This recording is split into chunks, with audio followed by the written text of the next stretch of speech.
Hey guys, welcome back to a brand new Ninjago video here on the channel. My name is TannerFishies. In today's video, we are going to be taking a look at set number 71805, Jay's Mech Battle Pack from the new Ninjago Dragons Rising Season 2 January set wave. This set contains 78 pieces and retails for $9.99 USD, so $10 US for this thing. Not a bad value when you consider that you get an entire mech in this set, and also 4 minifigures, 2 of which are actually exclusive as of right now to this set right here, making this one a pretty valuable set right off the bat, and definitely one that I would recommend. But still, for today's video, I just want to give my quick thoughts on this set as openly and honestly as possible. This is not going to be the most professional of LEGO reviews, as I am not a professional LEGO reviewer, but I do what I can with what I have, and I do want to spend some time talking about this set, so without further ado, let's get started. First of all, here we have the box, the front of the box, and the back of the box is the back of the box. Enough with the box, let's move on. Alright, so starting off with minifigures, first of all, obviously enough, we have Jay in his new Dragons Rising 2024 design right here.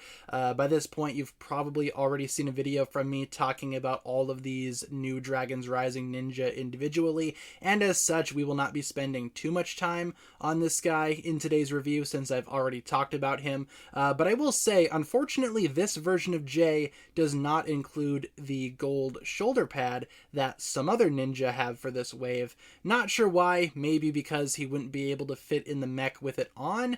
I don't know, I feel like they could have just included it just because, you know, it makes the figure look more complete. Then you have to take it off when you put Jay in the mech. I don't know. Either way, Jay here, we've talked about him before, and he's pretty cool. I just wish he was more complete in this set. That's all. Here we have a pretty cool figure. This figure is known as Master Lloyd, according to the box, and this guy's pretty cool. This is Lloyd, I guess, in his Master variant. You can see some awesome back printing there too, with the Dragons Rising dragon symbol with some gold around it. Lloyd does not use any specific ninja mask, but he does use his classic headband hairpiece that we've seen since Ninjago Legacy and the Island. Also great printing on the torso, the legs. I haven't talked about this figure yet, but he looks awesome. I love this guy quite a bit. I really hope that eventually Dragons Rising gives us other Master variants of the other ninja, because this design looks amazing. I'm seeing some references towards earlier Master Wu designs, other Lloyd designs as well. I think this looks awesome. And for the face, it's nothing too new. This is the same face that Lloyd has been using since the Ninjago movie.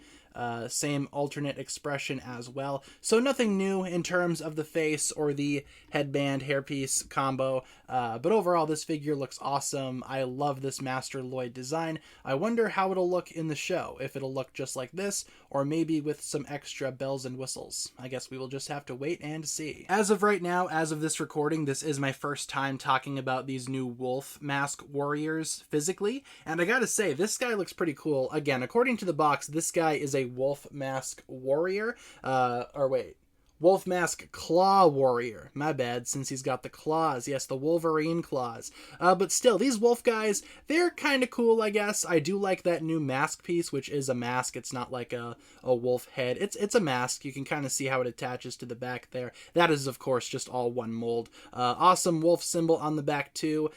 Cool colors as well. The nice dark blue, the purple, the light blue. Of course, the Ninjago text that says wolf, I think. Really quick, popping that mask off, you can see what he's got going on underneath, and he does have an alternate face. A lot of these wolf guys use the exact same headpiece, and a lot of them do reuse torso prints, leg prints. They're pretty similar, all things considered, but still, that is the wolf claw warrior? Wolf mask claw warrior. Kind of a mouthful. I'll try to remember it, though, for next time. And finally, you get a wolf mask guard, the only other minifigure in this set. And I gotta say, this guy, you know, like I said, he does reuse a lot of elements from the other wolf character that we just looked at, but I do like his hood. That's a nice piece. I've never seen that piece before. I don't think it's new for this year, but I feel like it's new for Ninjago for this year. Same wolf symbol on the back, and this guy looks pretty cool as well. His face as well is the exact same as the other wolf guy. Same same exact headpiece. So like I said, these guys use a lot of similar parts, but they still look pretty good, all things considered, as one collective army. And this guy is armed with a crossbow. So that's his weapon. Not my favorite figure, might be my least favorite figure of the entire set, but still, it's not too bad. More extra cannon fodder, I suppose. And with no other side builds to speak of or anything like that, let's talk about the actual mech itself. This is what you pay for when you buy this set, along with the 4 minifigures, of course, but this is more or less what you are essentially paying the most for. And to get Jay in there, you got to get him into a nice little seating position. You open up this cockpit area, and you just put him right in there, like so. Tuck in his arms, of course, and all of this just kind of folds up around him. So it's very easy to get Jay in there, and he looks pretty good standing in there like that. I don't mind that too much. I think, you know, the mech doesn't have a head, but Jay's head looks just fine as the mech's head, I suppose. And overall, this thing, yeah, it's very small, and as such, articulation is kind of limited. You do have some ball joints, though, at the shoulders, of course, and some wrist movement, too. This hand is pretty kind of, you know, it's not the best looking hand ever. It's kind of pathetic looking, but he does hold this massive sword, so that's kind of cool. I also like these pieces used on the shoulder. I don't think I've seen those before either. If I have seen them, if I have seen these before, I don't remember them all that much. The other hand has a gun, little blaster in there with 2 of the stud shooters. I'm not going to fire those off because I will never find them again.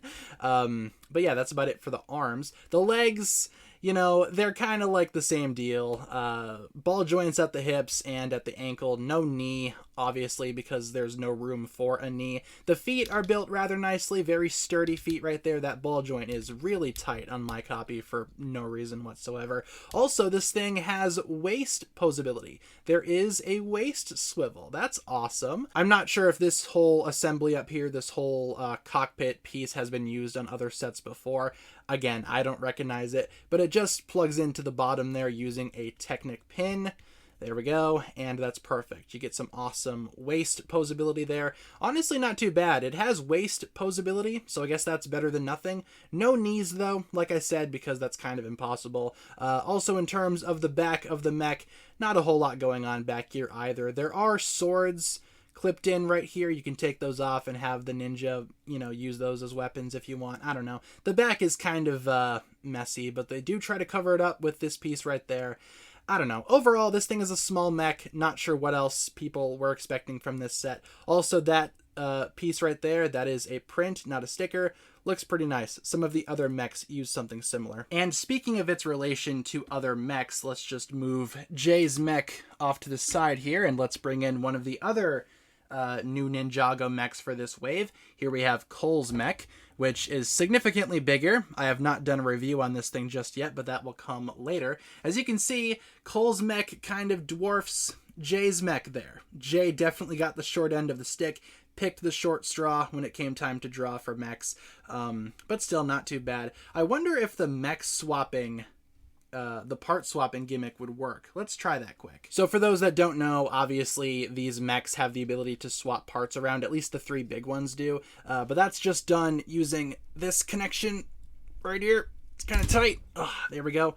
It's kind of tight, but I feel like this might work in the worst way possible. Let's bring in Jay's mini mech, unhook these things, and let's see if this works. So we got the legs of Cole's mech right there. If this works, bring in the body for Jay's. It kind of works. I don't think that's the most stable connection out there. But, you know, things that you can do if you want to do it, I guess. And just for fun, Jay's legs, Cole's entire upper body.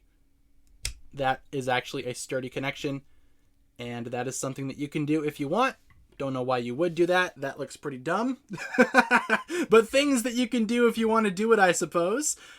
Jay's mech does work with the whole mech part swapping gimmick from this line. So yay. And really quick, just for a couple of other random comparisons, here we have Kai's mech from 2013. slightly modified, slightly dusty. Apologies there. But still, I also have Legacy Kai in there, don't ask. But still, these guys retail for around the same price. You can kind of see what these guys look like together. And with Jay's mech, sure, it's not as big as Kai's mech was for the same price, but to be fair, this set, the Kai's Fire Mech set, only included 2 figures, while Jay's includes 4. So I guess it's just a matter of, sure, you don't get that many more parts for the mech, but at least you get more minifigures. And also, just for fun, just because he's nearby, here's Jay's little lightning mech with the new Transformers Legacy animated Bumblebee. Again, very similar in size.